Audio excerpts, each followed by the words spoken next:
And again, thank you for joining us. We are here to discuss our fourth fund, the Trion Multifamily Opportunity Fund 4. This webinar is being recorded, so if you did register, which if you're on this webinar now, you will automatically be emailed a recording. It'll also be posted to YouTube as well.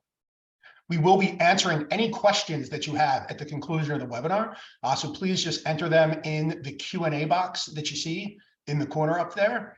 And additionally, if you do not yet have access to the Fund 4 data room, Frank from our marketing team will be posting the link to gain access to that. So go in and put your name and email in, and then you'll receive an email giving you access to that data room. Another housekeeping item, our initial intent was to begin accepting subscriptions at the conclusion of this webinar. The timeline has been pushed out a bit, so it could potentially open up earlier, but we'll likely start officially accepting subscriptions on February 21st, so the day after President's Day. We do have all of the funded documents are finalized, so they are in the data room, so you can review the PPM, the LLC agreement, and the subscription documents. Our fund administrator just needs a period of time to get everything set up with their accounting system and whatnot, so that's the reason for the delay.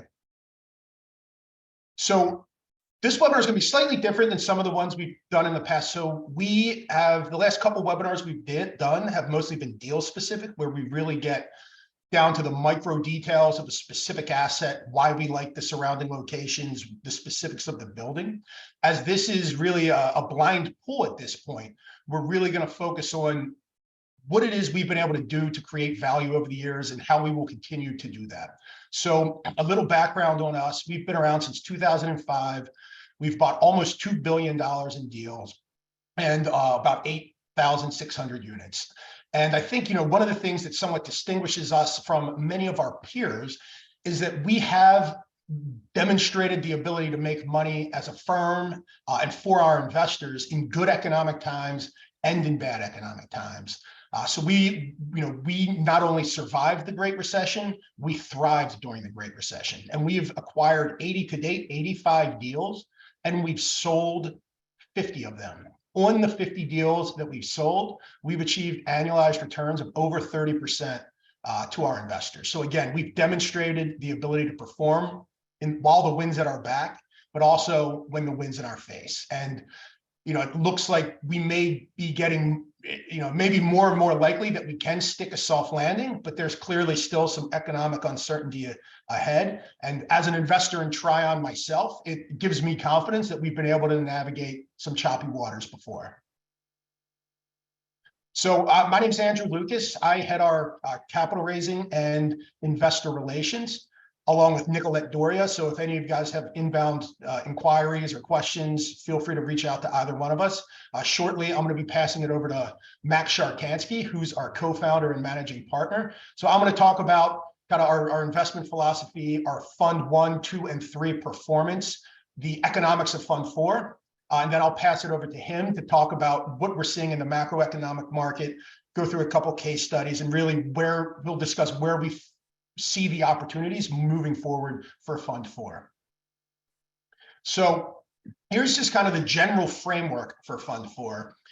We are giving preferred economics to early investors. So the way that we structure our fund is there are benefits to investing later and benefits to investing earlier. So if you invest, like for example, we closed Fund 3 at the end of November. So if you invested in Fund 3 right before we closed it, you were buying into a ready-made portfolio of, I believe, 14 to 15 assets. So in that situation, you wouldn't have had to wait as long to start receiving cash flow, as many of the properties in the portfolio had already been through some renovations. So, to offset that and make it attractive to earlier investors, we give a slightly higher preferred return and an increased profit split for those seed investors that come in before $20 million. So, we want to reward those investors who, again, provide us seed capital to go out and build the Fund 4 portfolio. So if you invest in the first 20 million, you'll receive a 10% preferred return versus an 8% preferred return at an increased 2% of the profit split. So really and I do see in the if you do have questions, it's more efficient on our end if you post them in the Q&A box as opposed to the chat box. So if you do have questions, please post them in the Q&A box. So our investment philosophy is it's pretty simple when you break it down. And that is that the value of an apartment building is really simply just a function of how much income it generates. So somebody's willing to pay you a multiple for the income stream a property produces. So our whole investment thesis and philosophy is to try to find underperforming, underutilized assets in decent locations that have a clear path to upside for a company like us to come in and drive the income and ultimately drive the value. So what that often looks like is, many of the properties we've acquired over the years have been undermanaged. They've been legacy owned for a number of years. They need modernization. And essentially what we do is we buy these underutilized assets in decent locations, then we renovate them, we modernize them, we rebrand them, and we manage them very efficiently. That enables us to, create a community that's more desirable, and we can charge rents a couple $100 more a month.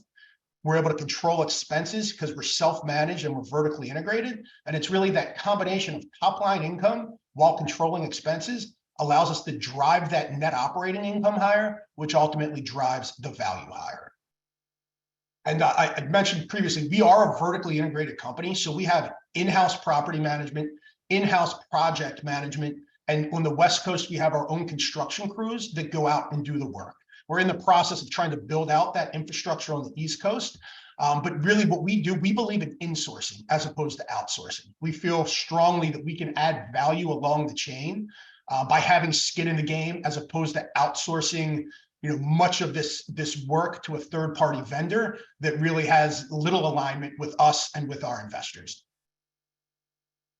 So here are the kind of some of the target markets where Fund 4 will likely invest. We currently own in Oregon, California, Colorado, North Carolina, South Carolina, Florida, and Georgia. We've been tracking Texas, specifically Dallas, and Washington, Greater Seattle for some time. To this point, we haven't been able to break in, but ultimately we may. And we hope to, not we may, we hope to. And then in addition to this, one of the things of why we've been able to be successful over the years is we're a fairly nimble company and we can pivot quickly should opportunity present itself. So historically, we haven't really targeted Phoenix. In the last couple of years, it's been pretty overheated, but you're starting to see some fractures in the market. So if there becomes an opportunity in Phoenix to acquire distressed or semi-distressed assets or potentially other markets, we definitely have the ability to pivot and go in where there is opportunity and we can capitalize on that. And really historically we've acquired deals in the first ring suburbs of primary markets and then secondary markets with strong fundamentals. So we really look for areas that have strong demand for multifamily, strong jobs, and not just a strong job market, but a diverse job market. So you don't want to be too reliant on any one employer or any one industry. And obviously we look for limited supply as well. If you can combine those factors and get a property that's somewhat well maintained with some rental upside, that's the kind of recipe that we're looking at for opportunities in this fund. And this is an interesting slide. I think anybody that has watched the news in the last couple of years knows that there seems to be a pretty strong migration trends away from kind of the cold high tax states or even warm high tax states to more affordability, business friendlier states with good weather. And that's really one of the reasons why Max and Mitch moved to Miami 2 years ago, was to really capitalize on those demographic trends and give us more geographic diversity into the Southeast, where those demographic trends are favorable. We still are, however, active in California and Oregon, and Colorado. Obviously, that's a great market. But really, what we're seeing is in those West Coast markets, you just need to be a little more micro in terms of where you're looking to invest. Because as you see here, California, for example, has a tremendous amount of outbound migration, but there's also a lot of migration within the state. So for example, we had previously owned fairly significantly in the East Bay. The Bay Area is losing a lot of residents. However, Sacramento, an hour and a half away, is a more affordable market And that's seen a lot of inbound migration. So Sacramento right now is the only market in California where we're currently pursuing new opportunities, and it's just because the fundamentals of that market are strong, even though California as a whole is losing population. That similarly in Oregon, you don't want to be in downtown Portland right now. There's not much going on down there. The storefronts are still boarded up, and it's not a great multifamily scene. However, we own 25 minutes to the west in the Tigard and Beaverton market, and that market is extremely strong. There's been a huge flight to the suburbs away from the urban core in that market. So our entire portfolio out in that western suburbs is performing extremely well, and we foresee it to continue to perform extremely well. So we'll continue to pursue opportunities there. So, as a company, we do a lot of things well, but there's an old saying, in real estate is that you make money on the buy. And I think one of our real secret sauces is our acquisition team. Farhan Mahmood, one of our partners who manages our West Coast acquisitions, he's been with Trion 13 years. And really the relationships that he and then David McGavin, who covers our Southeast acquisitions, the relationships they've been able to create, and the financial analysis that their team, we have a team of analysts that are absolute Excel whizzes. And that really gives us a competitive advantage. We're able to source most of our deals off market. We do extensive due diligence often prior to us going hard. So we have the roofers out, the plumbers out, the electricians out, the environmental people out. So it's really through those relationships, through our unique analysis, and through the extensive DD that we do, we're able to really make money on the buy. So once we acquire these assets, what we really try to do, obviously try to add value. And what that really looks like is we want to make improvements to the property that make it more desirable in the eyes of the resident. So, some of the things we do is we'll add amenities like a dog park. On a couple properties that we've owned, we take underutilized space. So areas that may be used as a storage unit and convert that to a modern gym. In certain areas, we'll do, like when we used to own in the Bay Area, we put a lot of tech features into the units, like Bluetooth locks, Nest thermostats, because that really appealed to that renter demographic. Conversely, in Fayetteville, North Carolina, we likely wouldn't go with that type of upgrades just because it wouldn't be as in demand by the renter base. So we really try to focus on tenant-based improvements. And then we also use proprietary property management software. We use revenue management. So not only do we do the physical improvements, we also self-manage these assets, and that allows us to add value as well.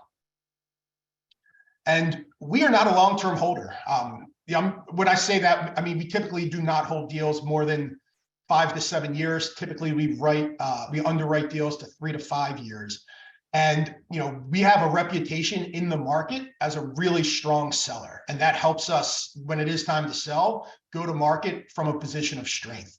And one of the reasons for that is we stabilize these assets, we cure deferred maintenance if there is. We improve the property and get the cash flow up. So typically when we take a property to market, we're able to garner, a fairly strong buyer pool. So we're just I'll very quickly go over kind of fund one, fund two, fund three. We just closed it in November, so we don't really have any data points yet, but we'll give a quick overview of that. So fund one we launched this in 2016. We closed it in 2018, and it was our first fund. So it was a relatively small fund, $13.5 million. And it had investments in 8 assets. To date, we have sold 7 of those 8 assets, and we've made 23 distributions, totaling nearly $25 million. So fund one investors have gotten, and it depends when you invested, but anywhere between about a 1.7 to a 1.85 multiple. And once we sell that last asset, assuming everything, the property's performing well, so it'll likely be over a 2x multiple. So at a high level, basically when you're evaluating fund four, our goal is within a 6 to 8 year period to come close to or to double your money. And then here's fund one's realized track record. Again, we've sold 7 of the 8 assets, and we've averaged a 25, and this is project level, a 25% IRR and a 2x multiple. And you can see this is mostly concentrated The last remaining asset is in Fremont, California. So it was really Oregon and the Bay Area. Obviously, or as we've matured as a company, we're now moving into the Southeast as well. And so Fund 2 was about $28.5 million. It had investments in 18 assets. And to date, we've sold 5 of those 18 assets, and we've returned $13 million. So almost half of the money, less than about a year, 2 years after closing the fund. And this fund is going to perform.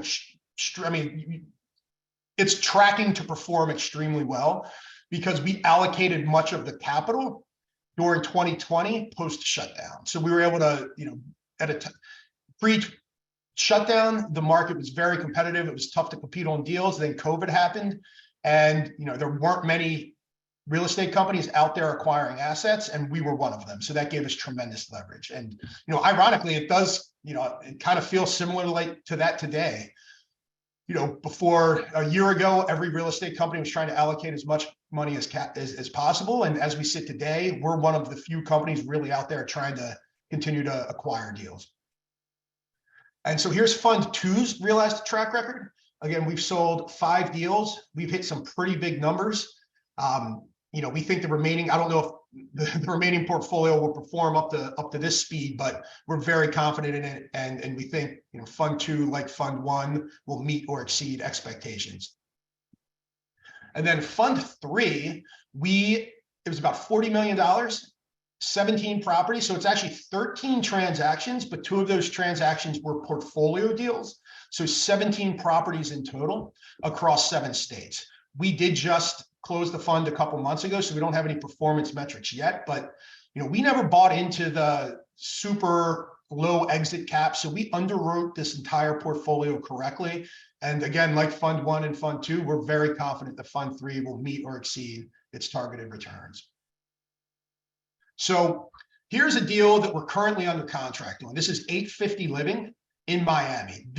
We are still conducting due diligence on this asset. It is tracking in the right direction, and we're pretty certain we're going to be moving forward on it, but there still are a few things that need to check out. But there's a high likelihood this will be Fund 4's first acquisition. And as I said, a few moments ago, it seems like the market is a bit dislocated. This is the type of deal that a couple years ago we would never have been in the running to buy. And this property, we were very excited about it. The seller of this asset is a merchant builder. And what that means is he builds these brand new developments, but then he sells them off. He does not hold and operate them. He's very active in the Miami area, and he has multiple deals going right now, and he needs cash. And he bought the land for this asset in 2009. So he essentially got the land for free during the height of the Great Recession. So even though he's taking millions of dollars of a haircut from where it would have traded a year ago, he's still in the black and he needs the cash. So he's an extremely motivated seller. So basically what we have here is we have a beautiful 2021 construction in Miami, which is arguably, or even possibly inarguably, the best market in America. We're buying it under replacement cost. And there's about 15 to 20% rental growth, just because when they did lease up the property, they leased it up at such velocity that they weren't able to get market rents. So essentially, we have the ability to value add by just marking the existing rent roll to the rents that they are leasing new units for today. So really what we like about this deal is it's a core risk profile, but it has value add returns. So this will be, in all likelihood, Fund 4's first acquisition. We're currently set to close mid-April. So we would likely call Fund 3 capital late March, potentially early April. So again, this would likely be the first of 15 to 20 acquisitions. And when you go back to, I should have mentioned this on the Fund 3 slide, but you're going to get access to a multifamily portfolio. Fund 2 was 18 assets. Fund 3 will be 18 assets over multiple states in multiple geographic locations. And the reason why we love this fund model is it gives high net worth investors like you guys access to this high growth commercial real estate with strong fundamentals, but by spreading it over the portfolio, it really limits your risk. So in our opinion, it's a very attractive investment. So with that, I'm going to turn it over to Max. He's going to talk about the macroeconomic outlook and where we're seeing opportunities. Max, I'm controlling the screen, so when you want me to go to the next slide, just say so. Next slide. Hi, everyone. Thank you so much for your time today. We're excited about this new fund. As you could see by some of the previous slides, our series of funds have done great so far. Fund 1 is almost done. That'll do probably a high teens with more than 2x multiple by the time all said and done. That's an investor level. Fund 2 has just been a huge success, with our worst exit so far being a 26 IRR, a 25.5 IRR, which I'm going to talk about in a minute. And then, everything else was 30, 40, 50, 70, just an amazing fund so far. And it's got several more very successful exits yet to come. So multifamily, what's going on in the multifamily business? Supply is still we're still lacking supply. The country is undersupplied. Every market is, of course, different. The supply constrained areas that are historically supply constrained remain extremely supply constrained. Some of the areas that have been known to have more supply during bull markets, they are getting quite a bit of supply.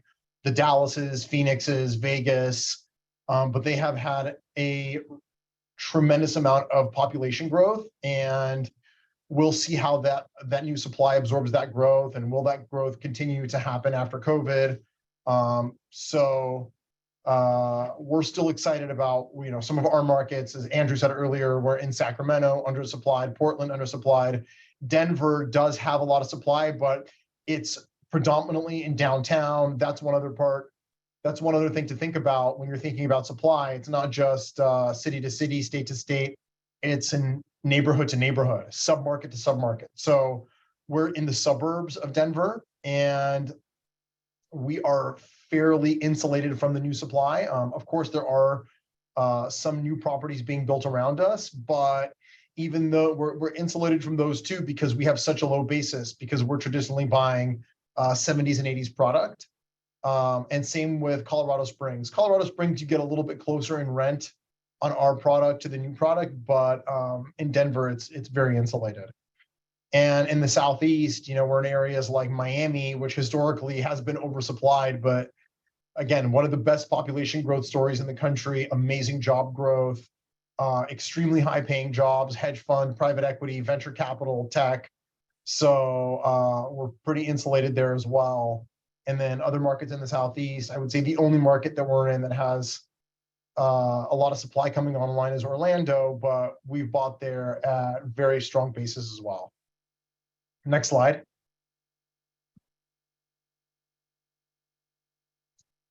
We'll talk about some case studies, but I want to talk a little bit more about macro before we get into details on case studies.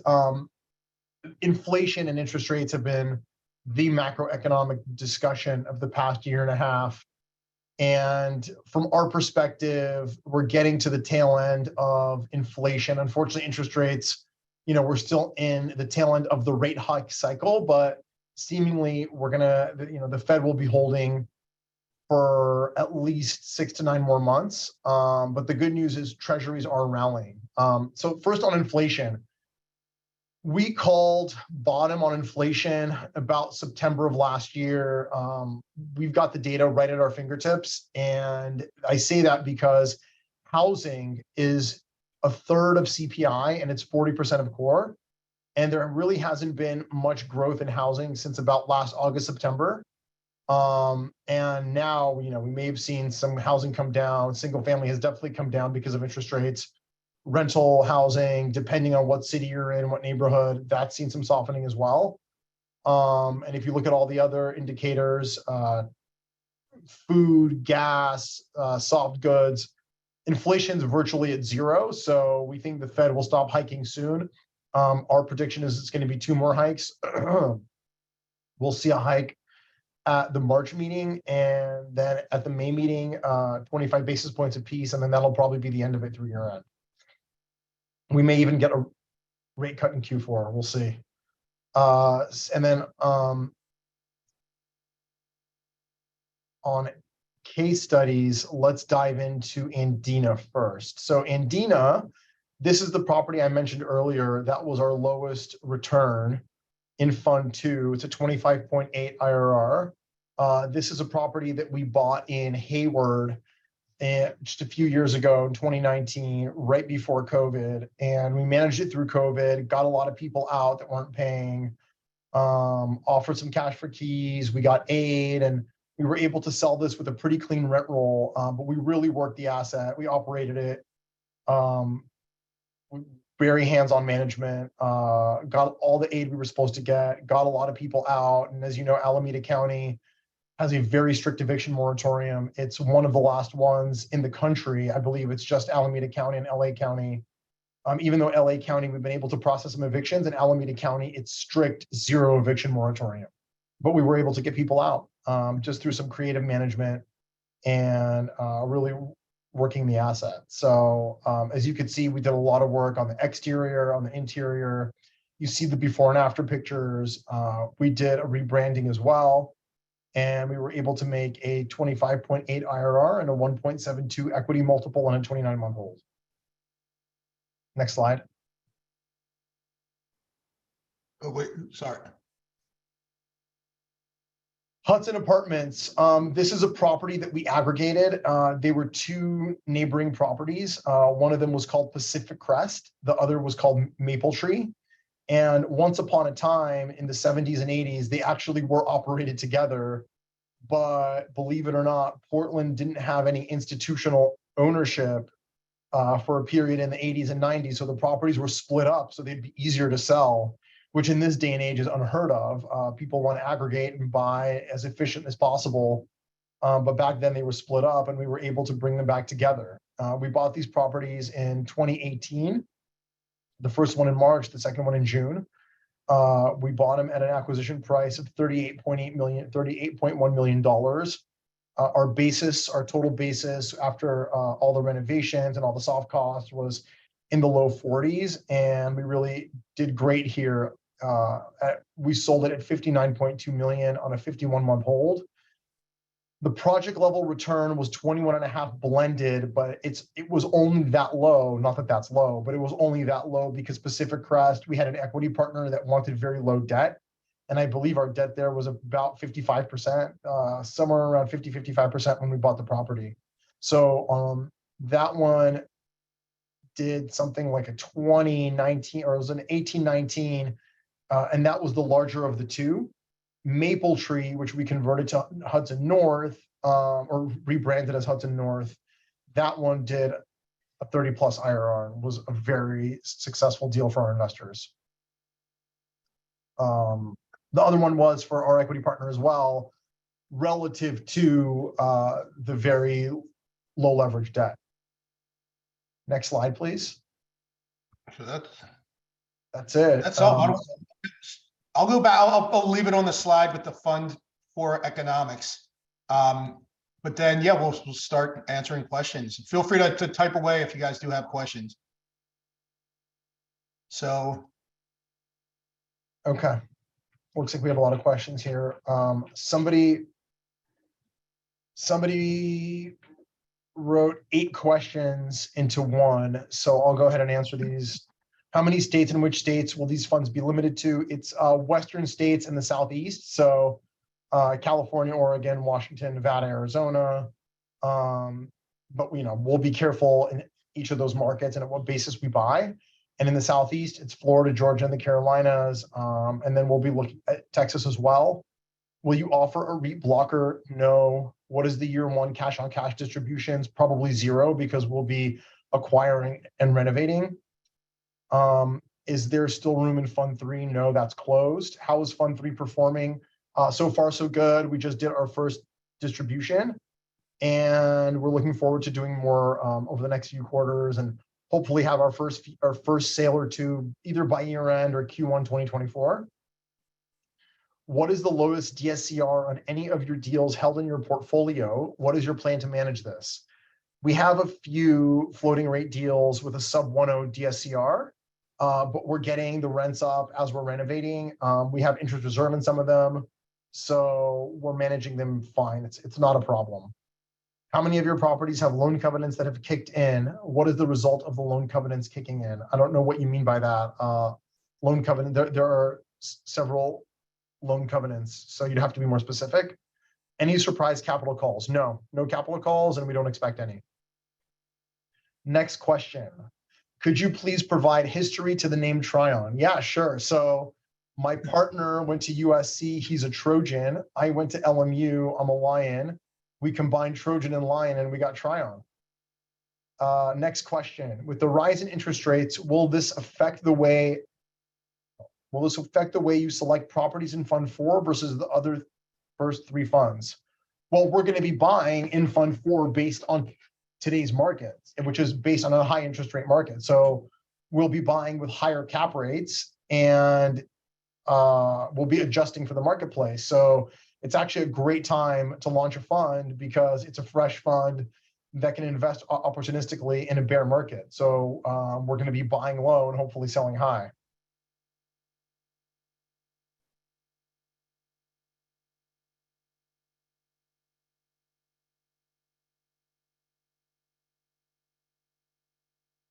Aren't you late to all these markets? What gives you an advantage over other sponsors who have been in those states such as Texas, Arizona, North Carolina, South Carolina, Florida, Georgia for years? It's never too late. We moved to Miami. I moved to Miami in June of 21. We bought some great deals.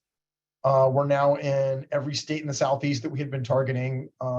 We're in Florida, we're in Georgia, we're in both Carolinas, and we bought some great deals. And we'll be bringing some of those round trip and selling them next year, and we expect to make some great returns.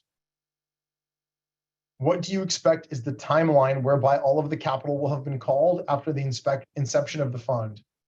We'll likely call all of the capital in the first 2.5 years. How much of the investment amount is due to 21? All, or will there be sequential capital calls? I think you probably mean 223, and No. So I think where they're getting at is that we said we'll accept commitments to 21. So at the point of commitment, we typically don't accept capital, but then we will call capital once we are under contract on. Once we have a certainty of close on a new asset, we have the ability. So what we have preferred to do in the past is just call capital in full in the order that it's accrued, but we do have the ability to call capital pro rata as well. Do you want to take the next one also? Sure. Will Fund 4 be available for custody on the Schwab platform? The answer is, we have to get approved on the Schwab platform. Either Fund 3 or 2, one of them, we have an investor that's custodied at Schwab, so it likely wouldn't be an issue. If that's, typically we just need to fill out a custody form and then they approve it. So, I would say the answer is yes, unless something unforeseen would happen.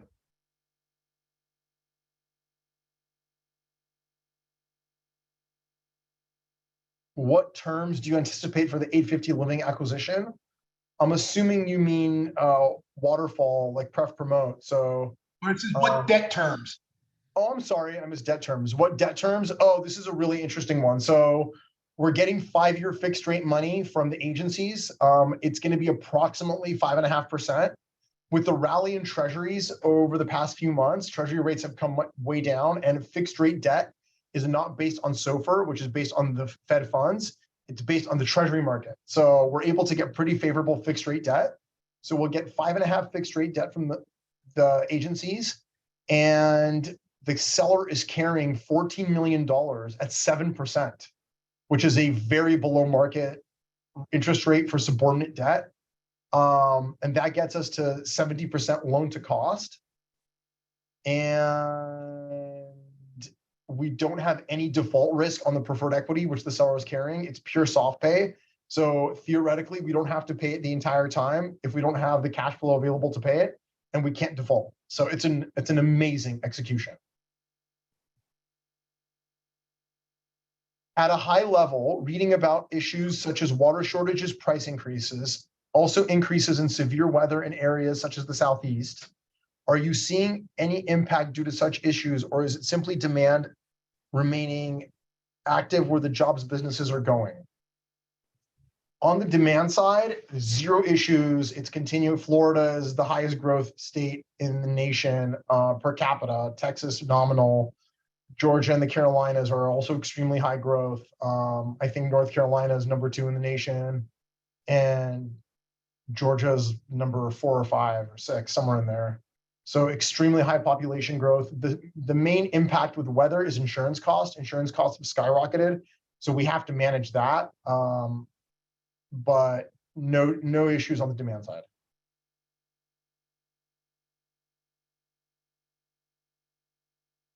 What is the structured tax documents for investors? It's a K1. I think that answers the question. And investors get the tax benefits of property ownership. So the depreciation is passed through pro rata. We typically conduct cost segregation studies on our assets. So in the first couple of years, you're likely going to show, fairly significant losses.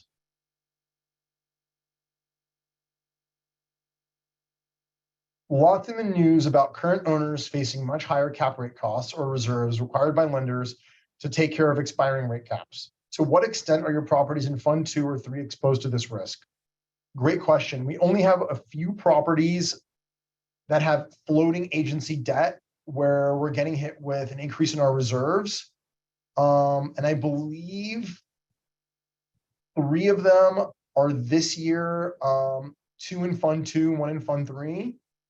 And then we've got a few others that are expiring. I'm sorry, that have maturing loans, but they are 3-year loans. So we've gotten the NOI up so significantly, we don't have any issues there to refinance or sell, or let's say refi based on a DSCR or LTV test.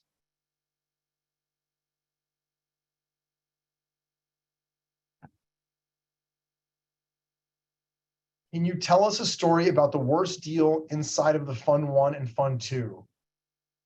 Sure. On Fund 1, our worst deal was probably Tigerville.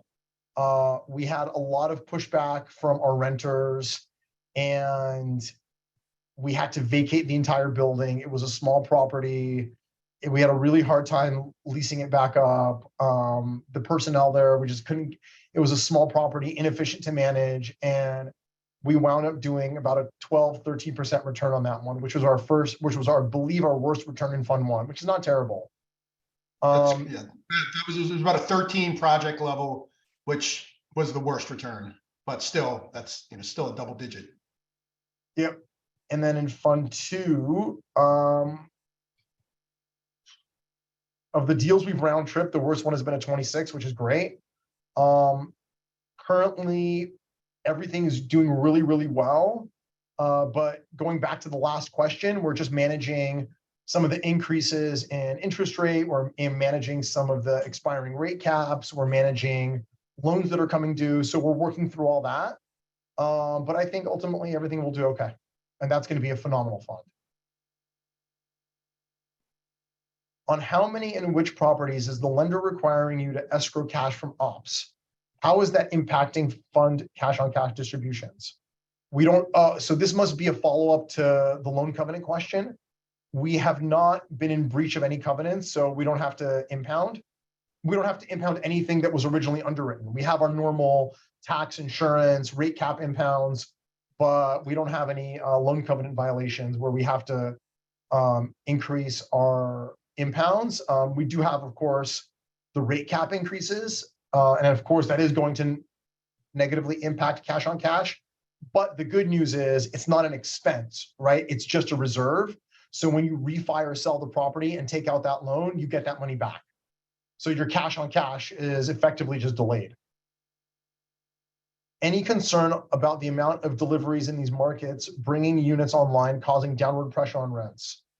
Not really. The only market right now where we have a little bit of concern is Colorado Springs. So we're managing through that, and we're renovating as fast as possible and getting our rents up as fast as possible, and looking at a sale on one of them maybe summer,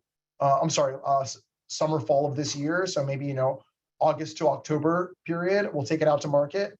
And the second one is insulated from supply. There's not much new supply going into that submarket of Colorado Springs. And it's A+ market in Colorado Springs where you see $2,000 rents. So yeah, it's like, $250 a square foot rent. It's a really good market. And we'll probably sell it next year when rates come down. We're in no rush to sell that property. It's a great asset.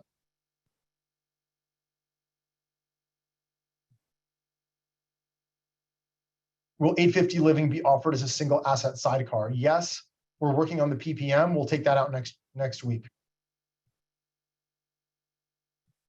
In which markets have you seen the largest cap rate adjustments? That's a great question. Probably it's kind of uniform, I would say. It really felt like a lot of the markets that we were in, this cycle, unlike previous cycles, in the top 25 MSAs, you just saw everything come down, right? Whereas before, the Southeast was maybe like, 6 caps. The West Coast was like 4.5 caps. The Northeast was 4.5 caps. So that we didn't see that as much in this cycle, and everything just came way down. So I would say everything is rising in unison, and we're seeing stuff trade with 5 handles in front of it. What are the cities you are going to focus, and do you have a minimum cap ratio that you are targeting? That's a great question. The first part of the question, cities, that's going to be more of the same. Miami, Orlando, Tampa, Atlanta, Savannah, Charleston. We'd love to get into Raleigh, Durham, and Charlotte. We'll be looking at Dallas, Phoenix as new markets. On the West Coast, we'll continue to look at Sacramento, Portland, and we hope to break into Seattle. We've been trying for years without success, thank God, because the market got very heated, and we just weren't willing to pay those prices. So now that it's come down a little bit, hopefully we can get in. To be a seed investor, is it only based on when you commit, or does it also involve the amount of the commitment? No, it's only based on timing. So Andrew, The first 20 million. Yeah, go. You want to talk a little bit about that? The first 20 million in commitments receive seed investors, seed investments.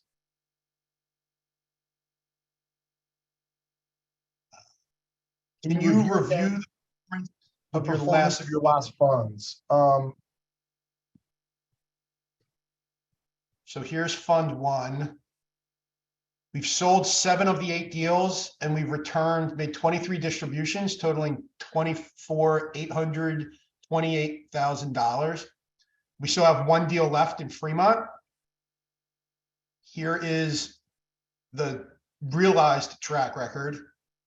And we're happy to send this stuff too as well. And this will be, the recording will be emailed out to everybody. Fund 2,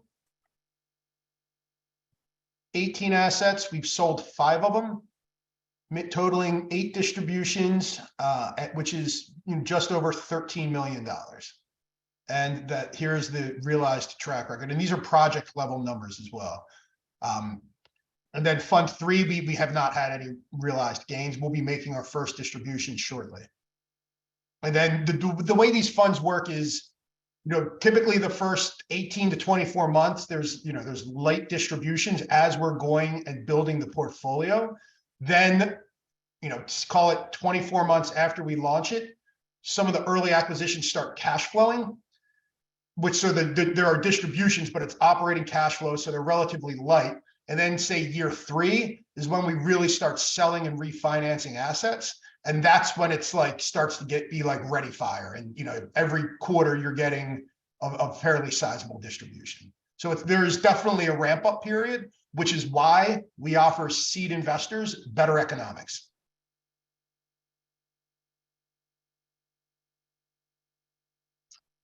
Will any of the Fund 4 properties be available as individual syndication investments with shorter holds, or are they only available through the fund? There will absolutely be some that are available individually, but not all. So the properties that we're doing joint ventures, or that take down deals only with the fund. Those are not going to be available individually.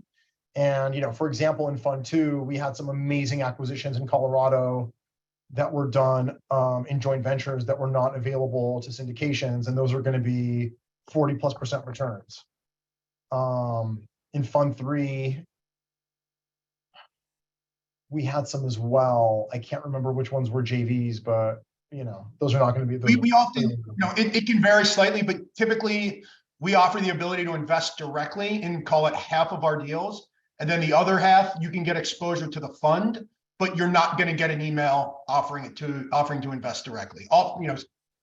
It doesn't always break down this way, but a lot of times if we're buying a large deal, we'll allocate money from the fund and then partner with a joint venture equity partner for the bulk of the equity. And then if it's a smaller deal, we will allocate money from the fund and just send an email blast out to raise the equity. On 850 Living, that's a relatively large deal. I think it's $84 million.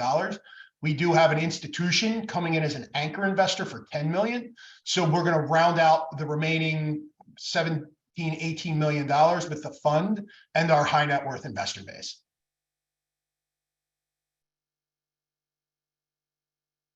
Five 5.5% fixed for how long? Any amortization or IO? Yes, we don't have the quote firmed up yet, but it's the fixed rate period we do know that's going to be 5 years fixed.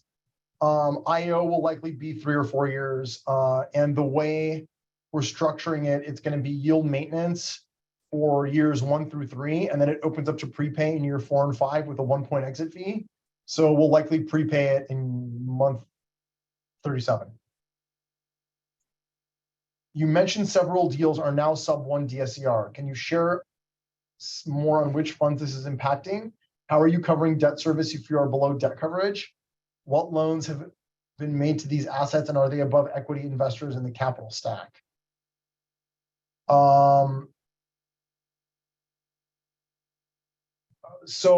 We've got a combo, a couple in Fund 3, a couple in Fund 2.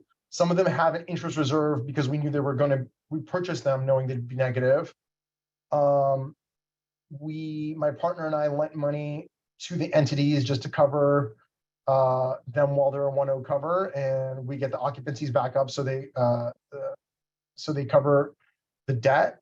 And we don't have anything like that where meaning we don't have any properties where we can't improve the operations to service the debt. All the properties right now that are below 1 DSCR is because we're renovating, and it's got 88% occupancy, 89% occupancy. So what we're doing now is we're slowing down renovations a little bit, increasing the occupancy so that the whole portfolio is a 1.0 cover or higher. And the member loans get paid back when we sell the property. So technically, yes, they prime the equity, but ideally we just recoup all of it at sale with profits.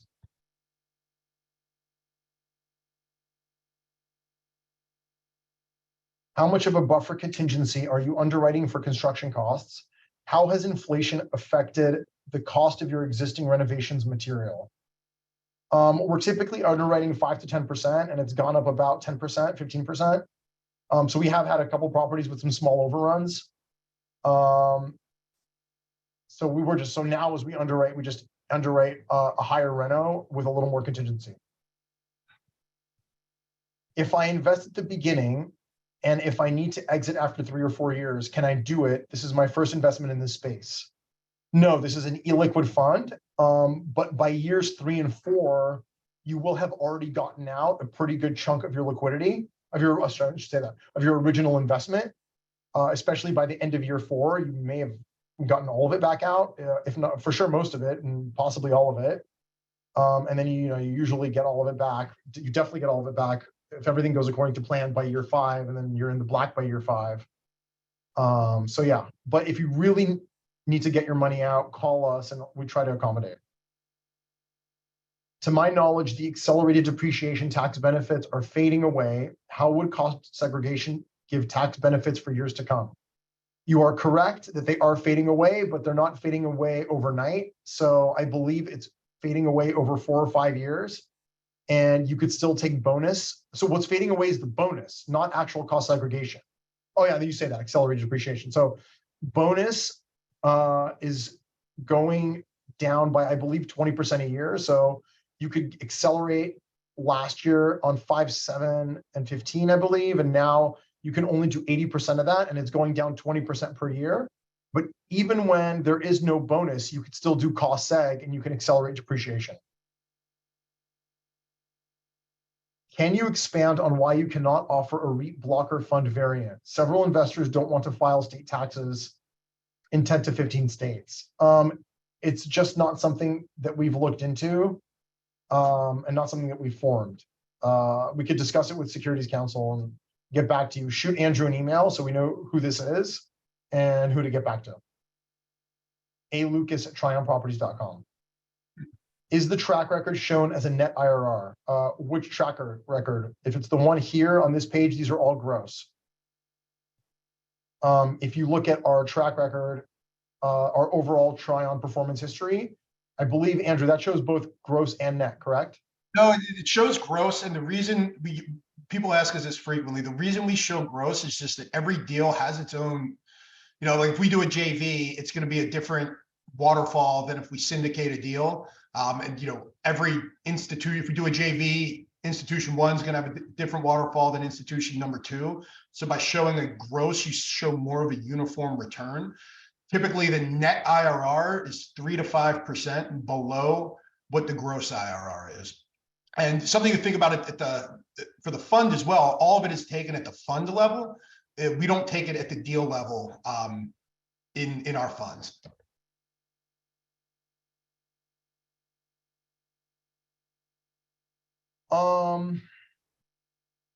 Is there a target cash on cash return you anticipate over the course of the fund? Distributions. We typically try to get cash on cash to high single digits, but that takes time.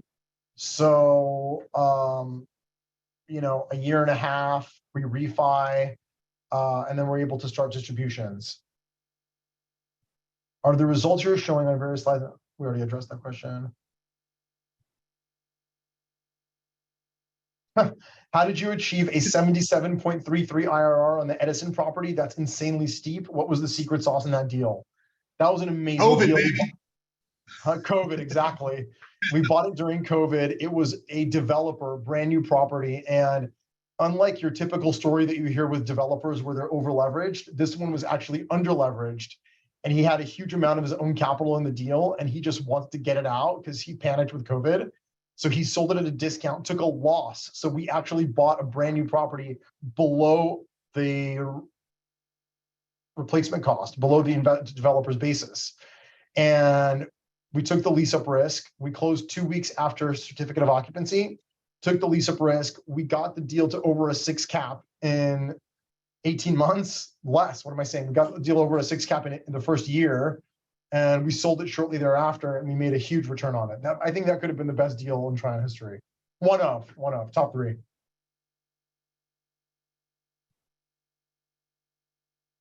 Can we get an update on the Patterson deal as to when we may be receiving our distributions? It's got floating rate debt. We hit our rate cap. We're about to take over from Disney. Distributions will not be coming out anytime soon because we're going to be renovating.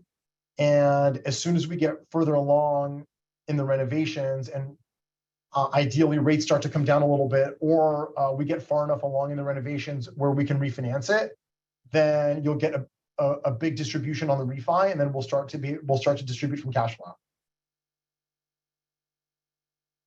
What do you estimate the spread to be between gross and net to investor returns?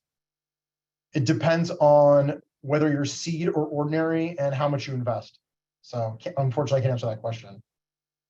Do your JV partners typically get control rights? Can they force sales to the detriment of the regular LPs, for example?